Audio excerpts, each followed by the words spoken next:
And now we're rocking and rolling with Karim Wahba out of Orange, the OC, coming from Oh, California, see, man. How are you? I'm doing well. How are you? Good. Hey, I'm in Oakland County, so we jokingly call it the OC here too. And especially because some people like to act like it's, the most prestigious place to live. So we really joke around because of the TV show. So There's a slight difference in weather, also, I would guess. moderate. Yeah. I mean, today we actually have sun like you guys do, but it's only like 36. So Ah, yeah. So Karim, man, we 36 Celsius or Fahrenheit, and we could be very, very similar. good. Yeah, that's true. If it's Celsius, it would be very warm and that'd be decent. But we'll get there eventually, man. We can. We all can't have the luxury of weather. That's true. Now, we met a couple years back at a big real estate conference, and I'm always intrigued by the California market. But before we even get into, you know, the real estate in California, tell us a little bit about Kareem. How'd you get to, you know, Orange County? How'd you get into real estate? And we'll go from there, man. A bunch of coincidences, but so I'm originally from Egypt.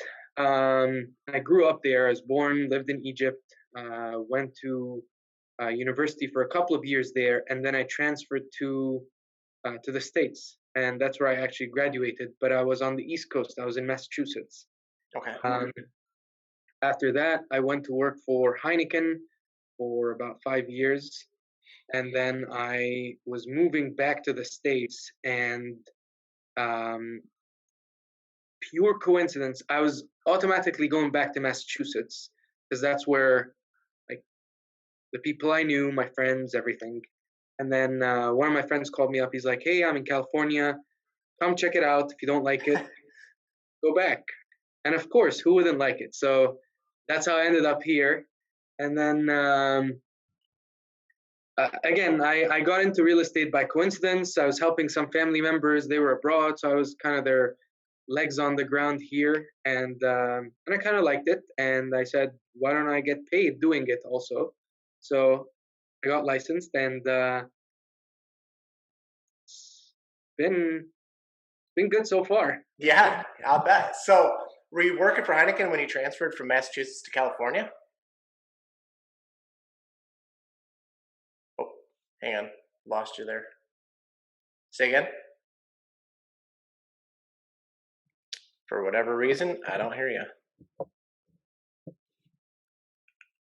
Can you hear me? Test. There we go. All right, a little technical difficulty. Yeah. Never hurt nobody. That's No, so today's I was world. no, I was working for them abroad. Okay. Yeah.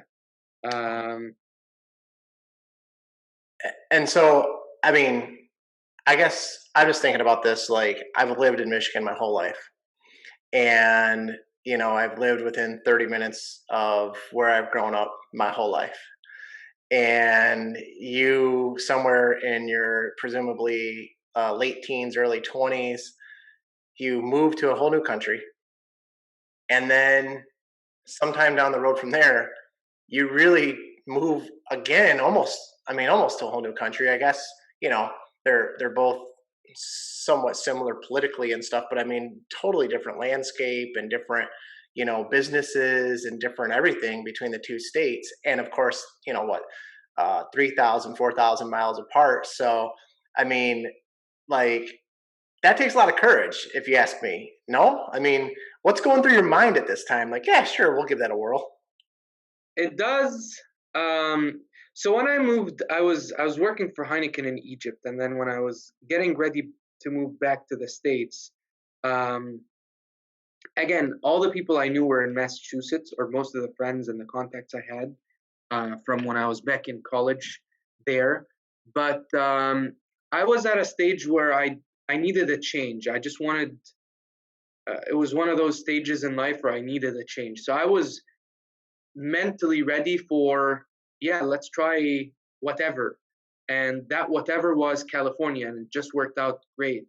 But I was mentally ready for any kind of change. So I think it's mindset, and with lots of things, like with everything else. It's all about mindset. So I embraced the change. I embraced, it's not easy, um, moving to a place where you know very little people, need to make new friends, just get out there and socially just forget like the professional side of it, which is also very challenging, but just the social side, of moving to a whole new place, not knowing or knowing very few people, and having to go out and just establish relationships and friendships and contacts and all that stuff. So that was challenging, but I was ready for it. I was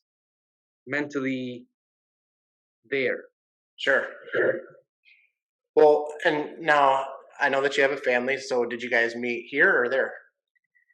So Sarah, my wife, she also, so she, I knew her in Egypt, but we weren't close friends or anything. We were just acquaintances.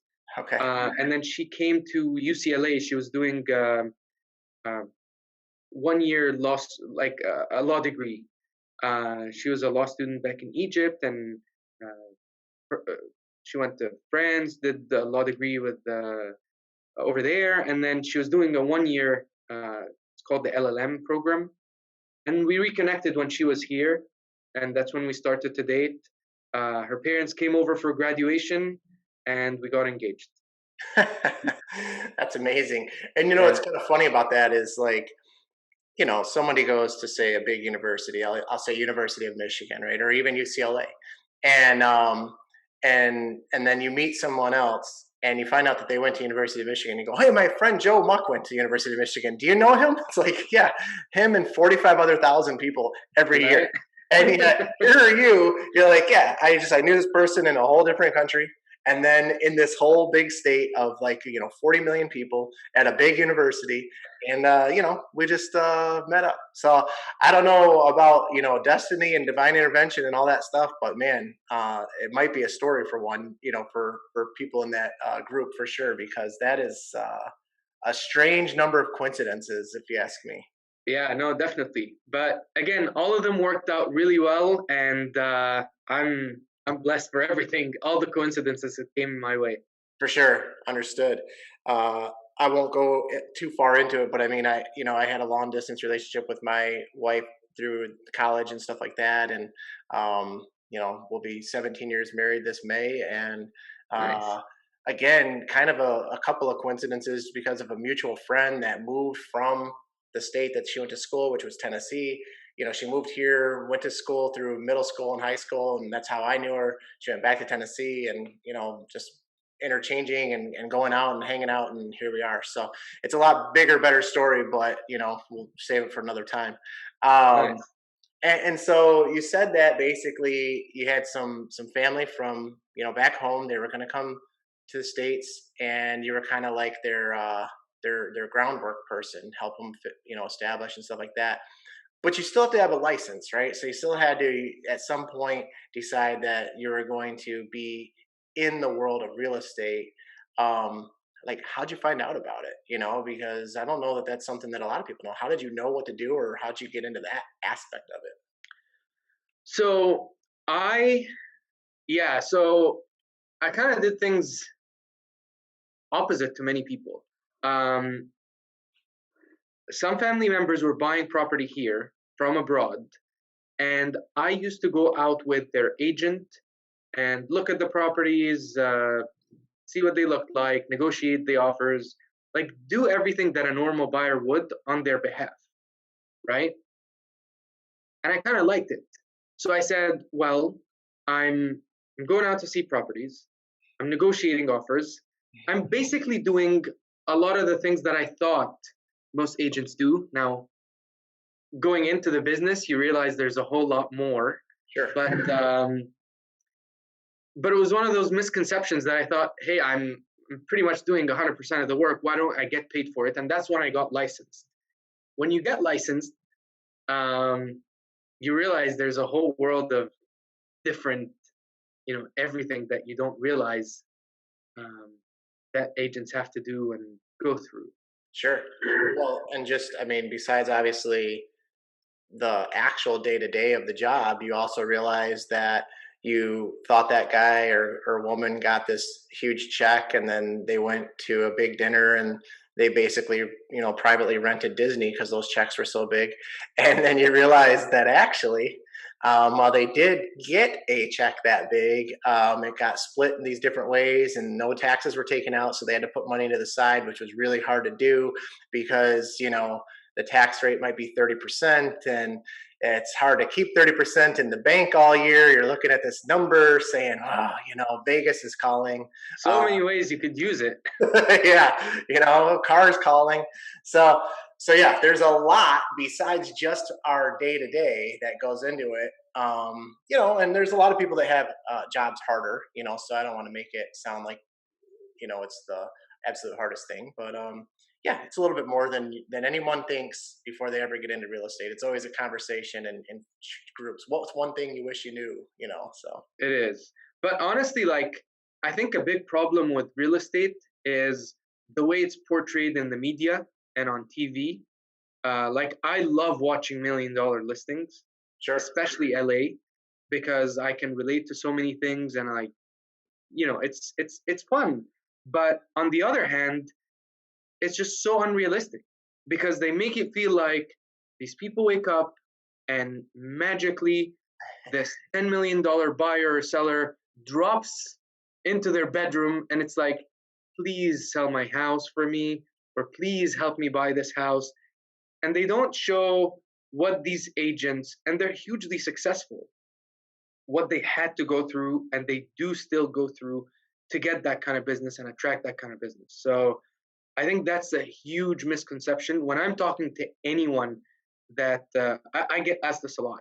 Uh, what's like, I'd love to get into real estate and blah, blah, blah. Okay, great. It's a great career. I love it. There's definitely so much potential, but it's probably nothing that you expect because the way you see it on TV is completely different than reality. Right. Well, and the other thing of it is too is like not only is the perception of that unrealistic, but the question, just like you go into any career, is why do you want to get into real estate? Right. I've had a couple of young, guys say, hey, I've seen you on Facebook or, I know you through my mom or something. I'm thinking about going into real estate. I'm like, that's great, and it's why. And if it's because of the paycheck, I'll just tell them like you probably aren't going to long term be successful. You might come out hit home runs, you might make a bunch of money, but you're not going to stick around because it's a grind. And right now, it's a little easier to sell. So if you're listing side, and you're good at it, it's going to seem easy. If you're a good listing agent, then yes, it's easy because you know what you're doing, you've got your processes, and it's working. Let that change and be harder and you're not going to love this business anymore. You have to love the people, you have to love what you're doing, you have to like the $3,000 commissions, the $30,000 commissions, the 100%. $700 rental commissions. You have to love them all because you have to work just as hard on all of those transactions. And then a couple of them said, oh wow, and they've gone different directions, and a couple of them have gotten into the industry, because they kind of realize, yeah, that's what I like. So it's definitely a lot more than what we see, whether it be house hunters, whether it be fix and flip properties, whether it be $1 million listings, which I also like the LA show. In fact, I thought maybe one of those guys was going to be in your office with you. I just assumed that's how it was. So um, but yeah, for sure, it's definitely a bad perception out there from that, as well as I think just this concept that we're selling houses in a day, and I'm sure we're probably going to talk about that. Selling houses in a day, multiple offers, whatever. And it sounds like, well, what we did was we put a sign in the yard, threw it on the MLS, and then we got it. And you and I both know that that might work, but it's probably not going to drive the 5, 10 offers. It's not going to drive the above asking the same way that a process that involves marketing, proper pricing, and things like that does. So 100%.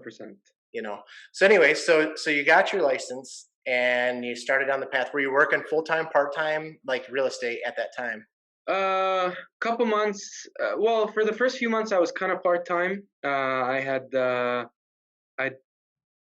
I had a food chain, Okay. a franchise, so I need to sell that, and I sold it, and then I was full time, so Okay. 100% full time. Okay. So, but that only took a few months, and I knew it was just a transition. That I just needed to offload this business before I jumped in full time Yeah. into real estate. And what year was that, if you don't mind? I was I got my license December of 2013. Like I hung it up with a broker January 2014. So 2014 Okay. from the beginning. All right. And obviously, it sounds like your base kind of got started through, friends, family, people that are coming from overseas. And eventually, I'm sure you've ventured out from that being your only clientele. So, like, how's that transition look for you? Because, again, I feel like maybe a little scary, right? Like, maybe you felt really confident because you went through this other process yourself. Now, all of a sudden, it's, a regular person off the street that's heard about you or they've seen you or whatever, and they need your help, but they don't need you to do all the stuff that you normally do. They need you to kind of open some doors, negotiate contracts, things like that. And it's a little different process. Is it easy at this point, or is it like, oh geez, I don't know. So my well, I've focused my business, and even till this point, the majority of my business comes from my sphere, my past clients, friends, family, all the above. Um, Now, when I say that, there's still work to it, right? There's a system that I have in place of how many times do I call these people? How do I stay in touch with them? How do I provide them value? How do I? Because I'm a firm believer in I need to provide people enough value to where they see this person is a professional. He knows what he's doing. It's just because I'm sure it's the same thing where you are. There's a ton of agents. So if you're just an agent, there's people, it's not like you're the only person they know. That would be an anomaly, Right. right? They know five, six, seven other agents, know them pretty well, sometimes on better terms. But why they choose to work with you is something you really need to work on. Convincing those people that you are the best person for them, right? And that's where I do most of my work, of staying on top of mind for all these people. And that goes through, again, I call, text, email, birthdays, anniversaries. I do client events. Anything I can do to provide value for these for my sphere, and a lot of it is marketing, and I'm fortunate I came from a marketing background. When I worked for Heineken, that was events and marketing. So I do a lot on social media, and I do a lot on just marketing, because I think it's a great way to stay on top of mind without having to directly ask for, because you don't want to be the guy that always calls and, hey, do you have a referral for me? That's annoying. You get two of those calls, and the third time you're not going to pick up, right? So you have to be more than that. I rarely ask for referrals, which I probably should do more of. I rarely ask for business, but I think it just comes organically with people seeing me, seeing what I do for other clients, the marketing that I do, all that's the value that I provide, basically. For sure. And I have a similar business.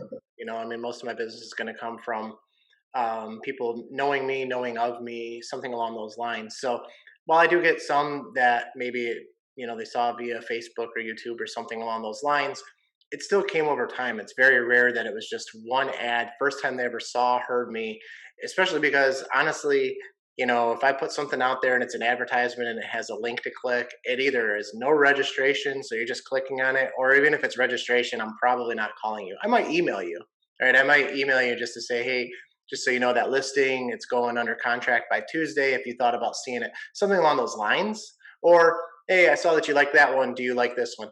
But it's never like call, call, call, call. I don't have that what is it like basically call till they buy or die or something like that, I mean, and that obviously works for some agents, and they at least have a bigger bottom line. I don't know if they have a bigger income because they have a lot of spend, but it's that's not me, right?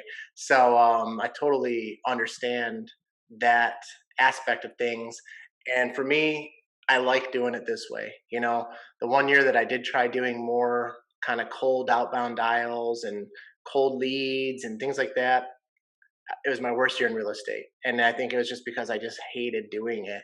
It wasn't that I hated the work. I just didn't like the feeling that I got from talking to the people. Whereas I love talking to people, I love, and I think people like when I talk to them.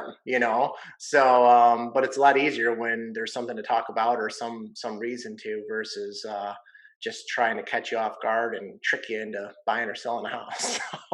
So for me, I'll tell you,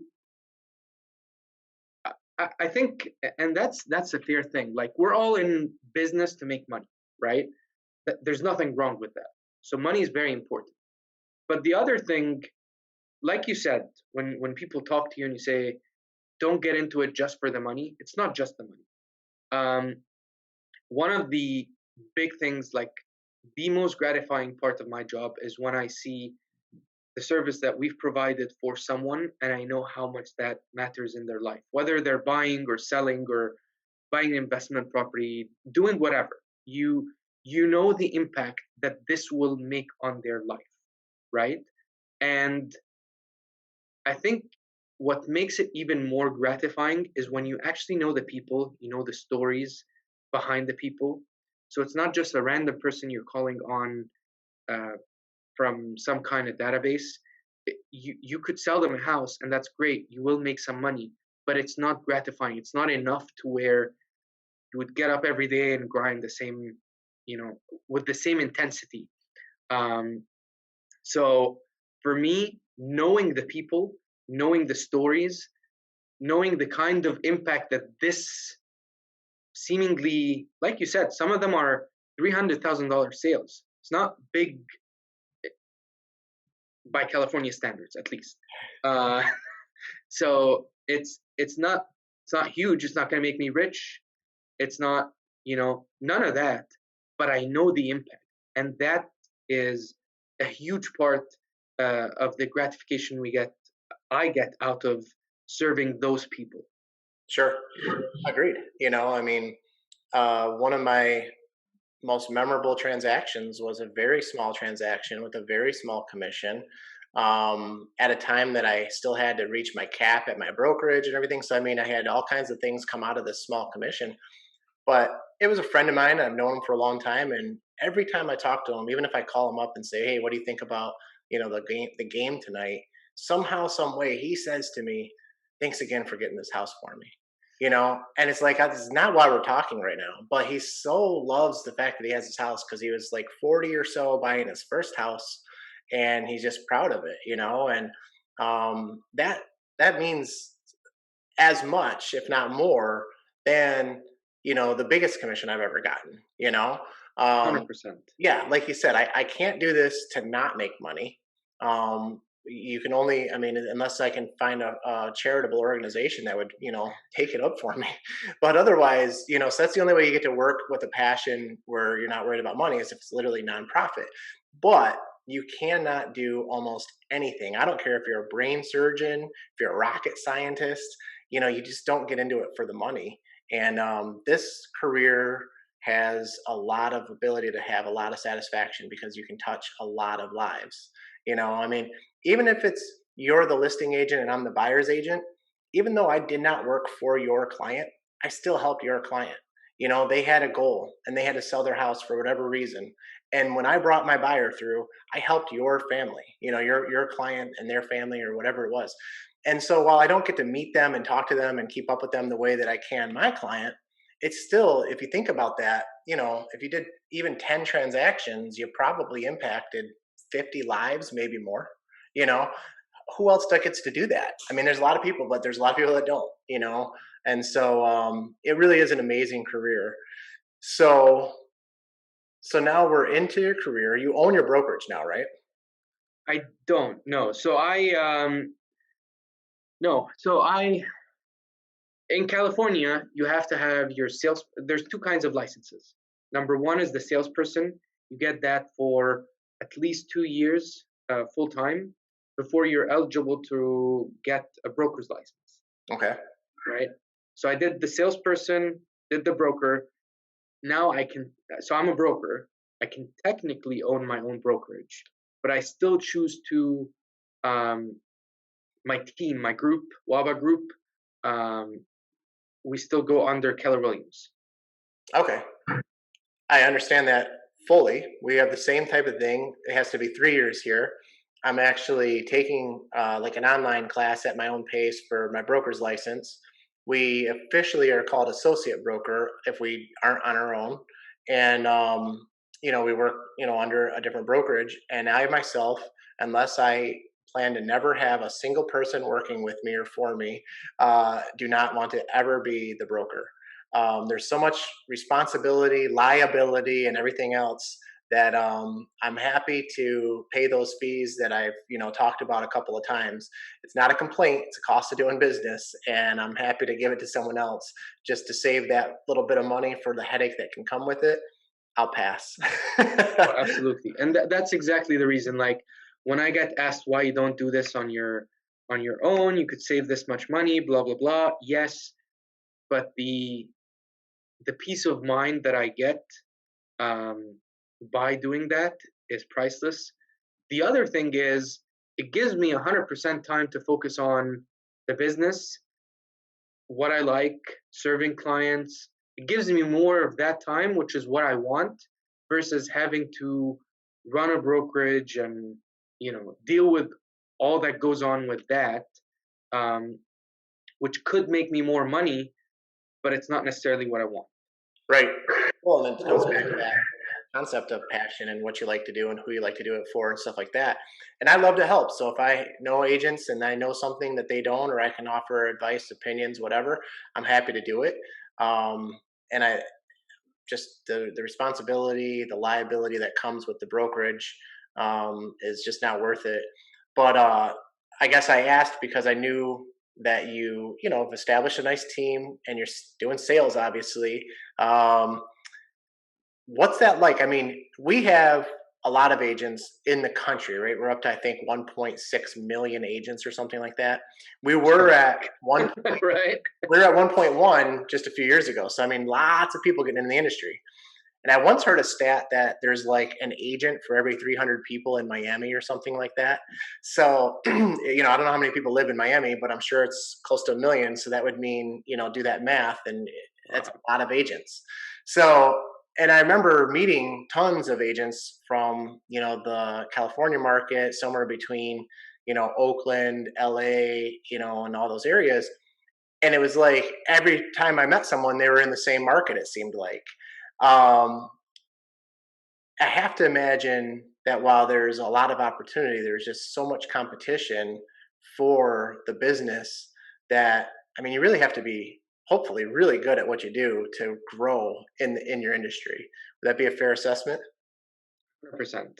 100%. There's a ton of competition. I wish I had numbers, but I really don't know. Like, I don't know the updated numbers about Orange County and the ratio of agents to Yeah. population, but I can tell you there's a ton of agents out here. And if you're not really good, you're most likely not doing any significant kind of business. I will tell you that the average agent here does about 3 or 4 transactions a year. Hmm. And that is not like with the cost of living that we have here, that's not even half close to being um, enough to sustaining a family or a household. So there are a lot of average agents, and there's also some mega producers, um, but I think ultimately with with this number of agents, it is really good for two people. It's good for the consumers because they end up getting a better service. And the reason they get a better service is you have to, like, we are always trying to go above and beyond for our clients, uh, with the service, with the marketing, with everything that we provide, this, like everything, right? And that's because we want to stand out from the crowd of agents, normal agents, average agents, and it benefits the clients, benefits our buyers, our sellers, anyone that chooses to do business with us. Um, and that's, I think it's, sometimes people don't want to have competition. I think competition is healthy because competition allows you to always work on yourself, always work on the business, always improve your level of service that you're providing. So we definitely see that here.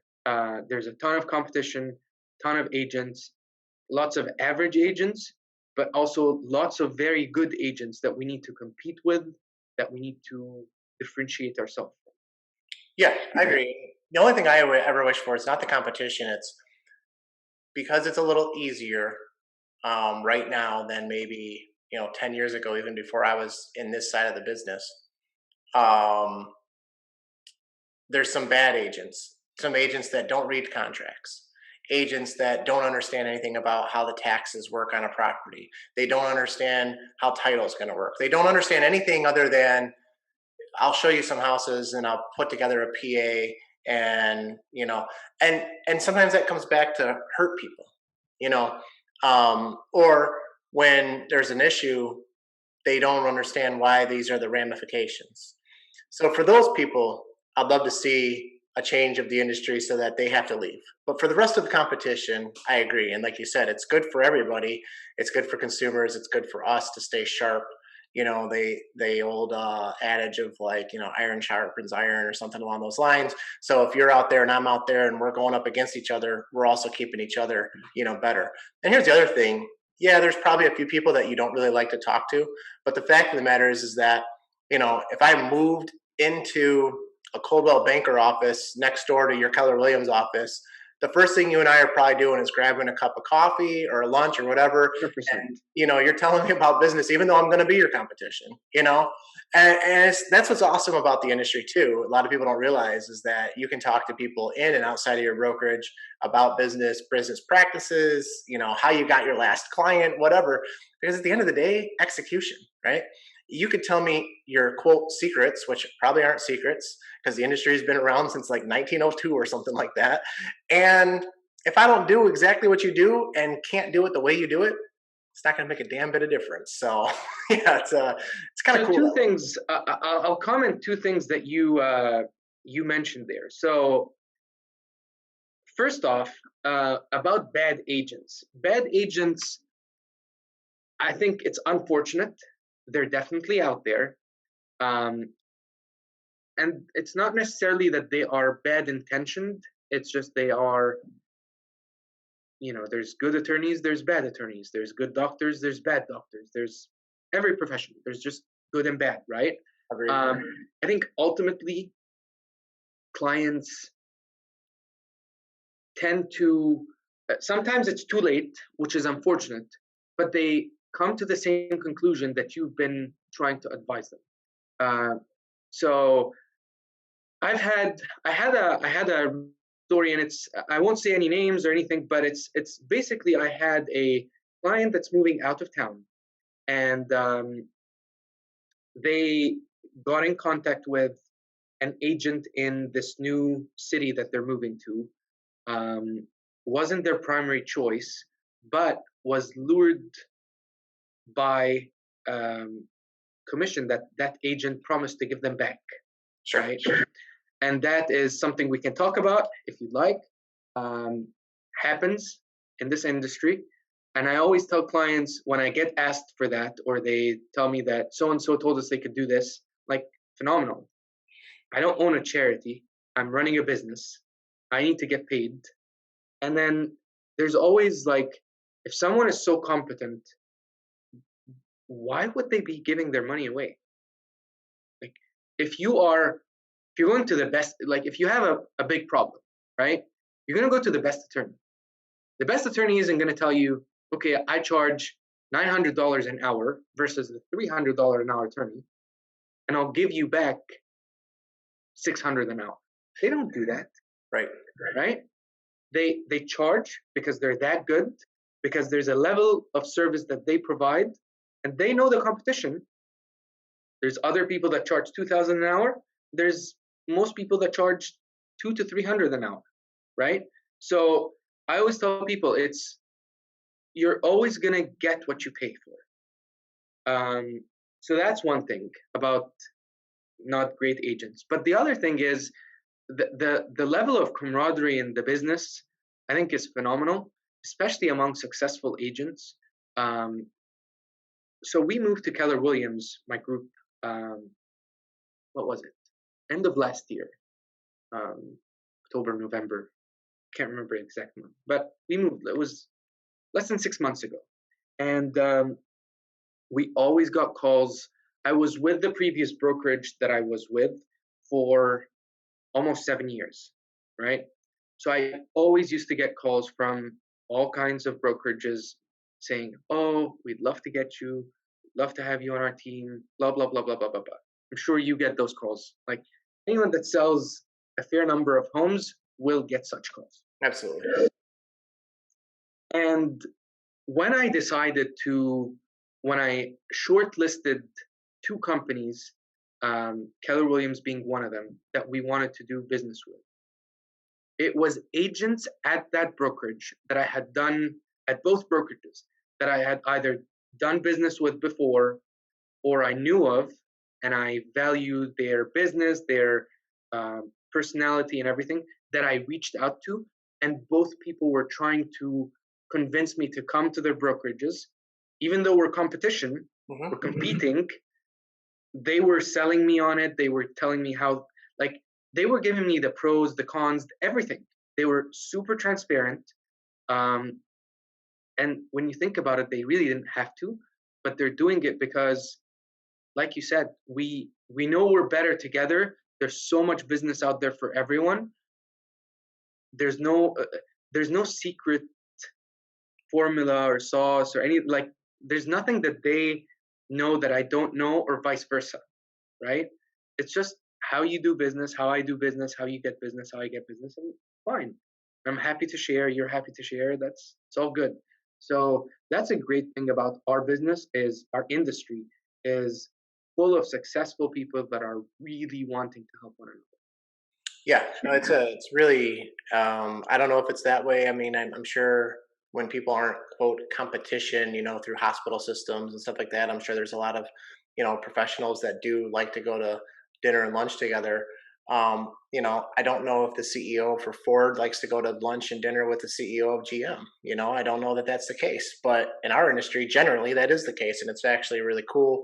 And I will hit quickly on that, yeah, commission thing, and you're right. It's funny. For some folks, that is the first question. It's a legit question. Commission is absolutely negotiable. But, why? If you ask me to discount my commission, and the first thing I do is say to you, yes. And I'm also the person who's going to be helping you try to sell your house for more money. I mean, like, how does this make any sense? I didn't even want more money for myself. Why do I want more money for you? So and I know that's something that's always taught in trainings and stuff like that, but I mean, it's so true. We all have a value, and we're not a bulk,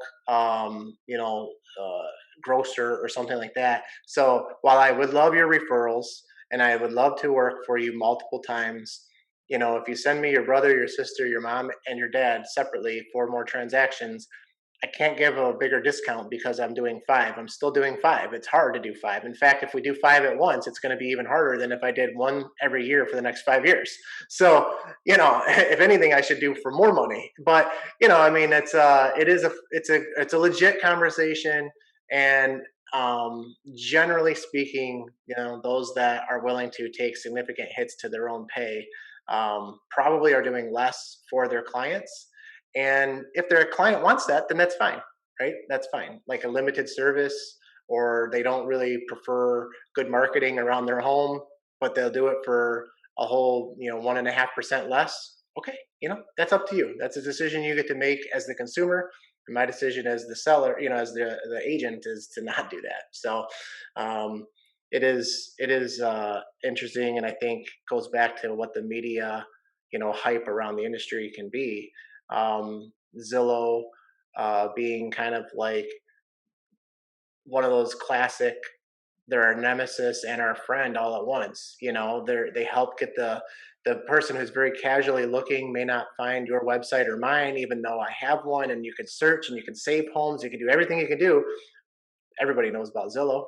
And so, but then at the same time, their whole model is to try and make it sound like this industry is super easy. Anyone could do it. In fact, you should just do it on your own, and save money. And you and I know the stats around that, and know that they generally don't save money, but that's Zillow's not publishing those. So it's an interesting model, and I think that's a whole topic for a whole other day. But we've been going for a while, and you're in California, and I've talked about the media. We've talked about like the news hype. I mean, it's like my belief that you guys aren't allowed to leave your house because you're in California. So, well, I don't necessarily, I mean, you could take it political if you want. I'm not looking for the politics around it. What's it like right now? We're almost a year into COVID. We've had various types of Uh, shutdowns and opens and this and that. I mean, this can be real estate or non-real estate, however you want to go. I'm just curious, like, it seems like you're in a really strict county. How about that? It seems like you're in a strict county with strict rules, for good or for worse. And I'll let you explain it, what it's really like. all right, so I'll take two stabs at this: real estate and non-real estate. So, real estate, I think things couldn't be better. Um, the market's on fire. Everyone wants to buy. Not enough listings on the market. Multiple offers. You know the drill. It's pretty much the same um, in most areas of the country, right? And so, from a real estate standpoint, we haven't really had much of a difference. Uh, it, there are some differences, and we can't do open houses, which means more work for me because I have to individually show every buyer every house that they want to see, right? So, do people really care? No, and I don't blame them. It's fine. It's business has changed. I need to do more to get the same result done, but that's fine. It is what it is. Now, from a non-real estate standpoint, um, yes, we're in a. I will not go political, but I'll just say we're in a pretty strict county. I don't necessarily agree with everything, and I don't disagree with everything. There's reasons for some of the things that are happening. Um, Thankfully, we have had outdoor dining um, reopen it's been about a month now, which is great because we're in California. So really, like, the coldest it ever gets here in the 50s, and then we start complaining. Right. But we can generally eat outdoors if you have like an individual heater next to each table outdoor in 50s weather. It's pretty cool. It's okay. So we can't really complain. Um, but restaurants are open again, which is nice. Um, Schools depends on the districts. Some districts are open, some are not. Some are hybrid. Some, there's it it takes a more micro um, element when it comes to education. It's more county versus actually school district versus county versus state. So it, it it's fine. I mean, we're not. I can't say I'm still here and I still love California and I still, I'm very blessed to be living where I'm at. Um, do I want it to be a bit more open or, honestly, I feel like I want to go back to the the days when you could meet as many people as you want without even thinking about it and just, you know, normally hug people and shake hands. That was normal until a year ago. So I guess I long for those days regardless of where I live. For sure. Well, so it's funny because we've been very restrictive in the state of Michigan. And when the governor could no longer make the calls, the health department stepped in and made the calls, and so we could argue that's still political because it's probably aligned politically and things like that. But at the end of the day, we were most things were closed until at least June or July of last year.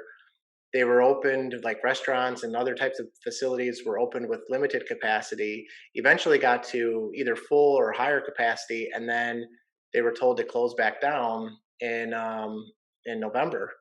And then, of course, being closed for the holiday seasons for restaurants when they're normally very busy doing parties, doing events, having people, selling gift cards, whatever. You're carry out only, and so here in cold Michigan, where we would long for a day of 50 degrees in the winter, we started our outdoor dining. I mean, places got creative.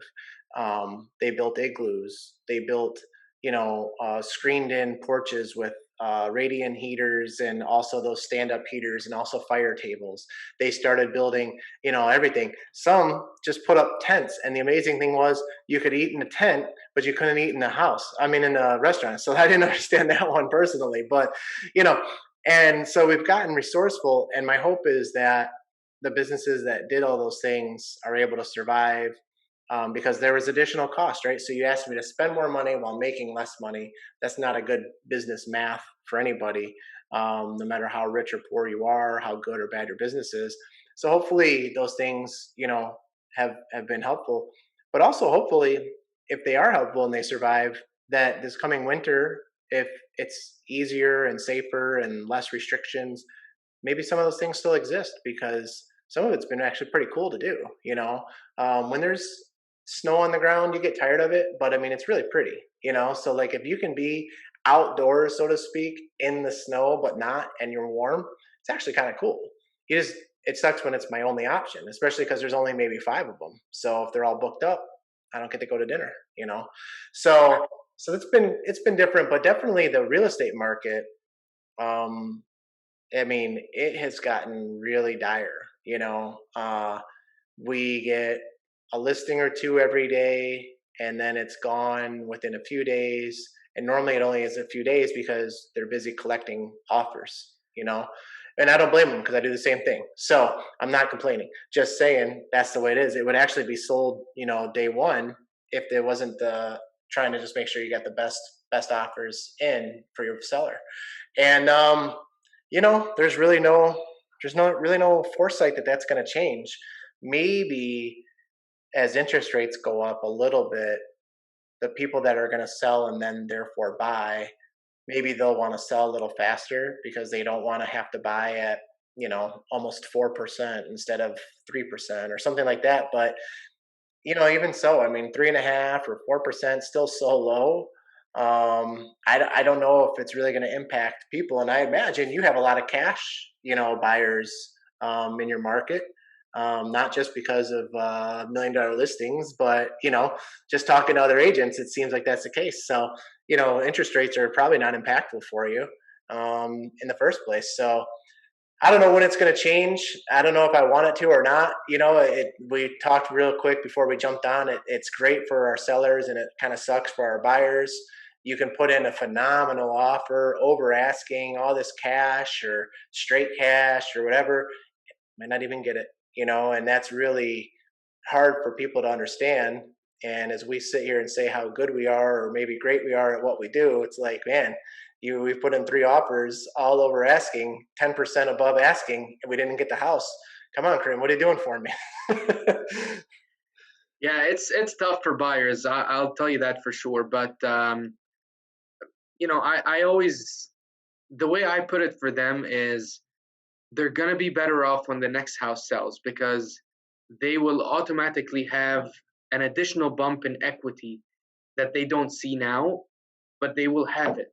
And the other important thing is, our job is always educational, right?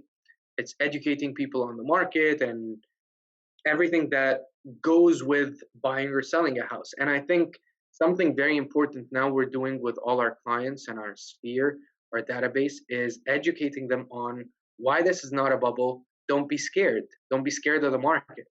Um, the fundamentals are completely different and they're very solid compared to the years leading up to 2007 and 8. So this has been very helpful because lots of people, when they first approach us about buying, it's is it a, is it a right time to buy or should I just wait until the crash happens? Well, what crash are you talking about? Yep. Right? They automatically think there's a crash just because the way the prices are appreciating. And I don't necessarily blame them. That's the most recent experience that we've all had. But when you explain the numbers, the different market dynamics, they understand and then they start buying, but they're buying out of they're actually convinced it's right for them to do that, not um, the fear of missing out, which it seems like lots of people are doing. Yeah, no, you're right. The fundamentals are 100% different. We go through a lot of them, but the biggest one that everyone should really understand is that when we started our crash, our bubble, the reason we were in a bubble was because yes, some houses were still selling high and selling fast, but we had 13 months of inventory as a nation, which means everybody had at least, 6, 9, 12 months of inventory. And now we're sitting here with anywhere from, even in the harder to sell areas, you have 2 months, so we have somewhere between a week to 2 months of inventory today. So before we can even talk about houses not selling, we have to have houses to sell. So that's our first problem, to check off the list. From there, we can go into equity, how much more equity is in houses, the types of loans that are not available today that were available back then, and so much more. So you're right, we're not in a bubble. Doesn't mean now, it's also clear to state some point your house isn't going to go up 15% next year. One of these years, it's going to have to level out, or maybe even, heaven forbid, take a 2, 3, 4% dip on the price. Okay, that's going to suck for the guy who bought today and then it dips tomorrow. Because that's going to happen to somebody. But seriously, if you've been in your home for even 6 months, you've probably gained some value. You'll be able to afford that little bit of dip that eventually has to happen. It doesn't have to happen because of the president. It doesn't have to happen because of the governor. It just has to happen. You can't go up and up and up and up. And that's what we've been doing for almost a decade. So one day that will change. And, it doesn't mean we're going to crash. And it doesn't mean you should wait on the sidelines because there's a lot of other factors that could come into play. Even if with a dip, you might pay more for a house then than you pay today. So, you know, The other thing is it really doesn't matter if the prices dip, but you're still planning on living in the house. Like, think of it this way: what good is my house value to me today, since I'm not a buyer or a seller? Nothing. mhm. Nothing. It means absolutely nothing to me. If you tell me my house is 100,000 more than it is worth, I'd be happy, but doesn't mean anything. If it's 100,000 less than it's worth, I would be kind of unhappy. I definitely would be. But again, it doesn't mean anything. I'm still living in my house and I'm not planning on moving, right? So that's another thing that we always tell people. If you're buying long term because you're living in the house, even if it's an investment and it's a long term investment, who cares? Who cares when the prices dip? Because you're just holding on to it. So it doesn't really matter. Um, that's something very important. And the cost of waiting is usually much higher because you don't like I've had since the year I started real estate, 2014, I always had people and they still come up till today. They're always like, oh, the market's gonna crash, oh, it's overvalued, oh this, oh that. Okay, great. The people that said that 3 years ago are hitting themselves in the head because they didn't buy 3 years ago or a year ago or two or whenever, right? So I think the cost of waiting, especially if someone's renting, that is when it's like you're purely wasting money. If you can afford to buy, you're purely wasting money. And why? Because you think the market's going to crash, but we don't know when or for how much it's going to go down. Yeah. It's madness. Well, and yeah, to your point, I mean, let's just assume it. crashes. It doesn't dip, it crashes. It goes down 30%. Well, there's a high probability, if you've been waiting since 2014 for it to crash, that 30%, 25% is still a huge amount of equity that you would have in your home if you would have just bought in 2014, even Absolutely. with that dip. So it would suck. I don't want to lose 30% of value of my home, and I don't plan on moving for at least 10 years. But, at the end of the day, to your point, it's not really going to impact me because I'm not buying or selling my house and I'm not refinancing and all this other stuff. And then on top of it, you know, if it went down, I can still be appreciative for how much it went up, and it will go back up, just like we have gone back up since the horrible times between 2006 and 2010. I mean, it was Absolutely. absolutely terrible. And yet, houses are worth double, triple, quadruple, or more what they were then. So we would get there again if it did happen. It would suck. There's absolutely no expectation for it to. And, we're happy to talk about anyone about it that wants to talk to us. If someone's in the area or they're moving out that way, how would we reach out to you? How do we see what you're doing on Instagram or Facebook or YouTube or whatever? Plug, my man, because we got to get rolling. Um, Reach out. Just Google Karim Wahba or Wahba Group. You should find us online. So we're on Instagram, LinkedIn, YouTube, Facebook, everything. We have a website, obviously. Like, we're out there. So if you're in the area, if you know anyone in the area, and we can be of any service to you, you're buying, you're selling, you just want to know what the market's doing, reach out. We'll be happy to help. Absolutely. And if you're in my market, Michigan, definitely Google them up because some of those houses that you have are awesome, man. I've seen some of the YouTube videos and stuff like that, and the pools and the houses and just the sunshine. They're all beautiful things, and so they're fun to watch. And so everyone says they're just looking, and look away because I can promise you there's some awesome listings on there. They're So looking until they buy. yeah, yeah, exactly. So great, man. I greatly appreciate you coming on, taking an hour out of your No, it day, was a pleasure. talking it up. I love what I we do. can't believe it's been an hour already. It's like, wow. Yeah, no, Okay, we could. I mean, nice. we could do this forever, right? It's easy to talk about what you love. It's like ask someone to talk to Absolutely. you about your kids, or talk to you about your mom or your dad, or something like that. It's like boom, boom, boom, boom, you can go on forever. Same thing for us in real estate because it's what we love, it's our passion, and it's fun. So, and we know some stuff about it, so we're happy to spout some information. So, um, we'll do it again, and I again greatly appreciate it. Have a great day. Any last parting words from you? No, thank you. I appreciate the opportunity. It's been nice catching up and talking like you said about something we both love. So I would love to do it again. But thank you for the opportunity. Appreciate it, Joe. All right, we'll see you.